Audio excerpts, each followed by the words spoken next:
Chers amis et amis rotariens, quand on m'a demandé il y a quelques semaines, Gilbert, es-tu prêt? J'ai répondu que devenir le gouverneur de notre district, c'était comme être parachuté d'un avion pour faire un saut dans l'inconnu. Eh bien, ce 1er juillet, je l'ai fait ce saut. Incertain de l'endroit où j'atterrirai, mais avec la certitude d'avoir un district fantastique à diriger. Un district où l'éthique et les valeurs humaines sont essentielles. Les passations de pouvoir dans nos 89 clubs sont maintenant terminées. Et j'imagine que beaucoup de nos nouveaux présidents ont ce même sentiment d'incertitude. Beaucoup d'entre nous profitent maintenant de vacances bien méritées.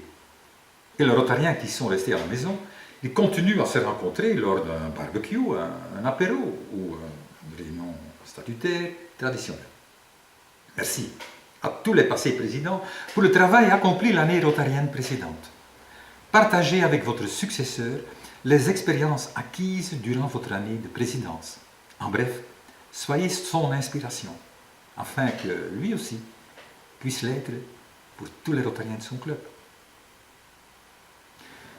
Comme le veut la tradition, la lettre du gouverneur sera chaque fois consacrée à un thème mensuel de Rotary International.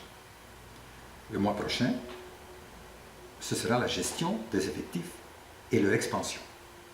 Cette lettre sera envoyée par courrier électronique à tous les présidents et secrétaires des clubs de notre district, avec la demande de la transmettre aux membres de leur club, et ceci en pleine conformité avec les règles GDPR. Bien sûr, la lettre peut toujours être consultée sur Harmonie, et cela s'applique également aux annexes. Utilisez les informations qu'elle contient dans vos réunions statutaires. Cela aidera à réduire l'écart qu'il existe parfois entre votre club et le district ou entre votre club et Rotary International. Puis dans une première annexe, vous trouverez mon discours lors de la passation de pouvoir pendant la conférence de notre district. Et dans une deuxième annexe, un aperçu du montant final des dons de nos clubs à la fondation.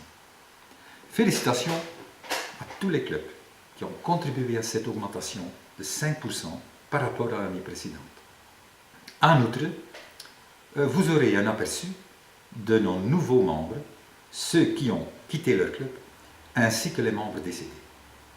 Et notez d'ores et déjà le samedi 13 octobre dans votre agenda pour notre séminaire sur les réseaux sociaux et jeux sur l'Internet, organisé par la Commission Prévention des aciétudes. Enfin, profitez de vos vacances et n'oubliez pas notre devise, soyez l'inspiration. Je vous remercie.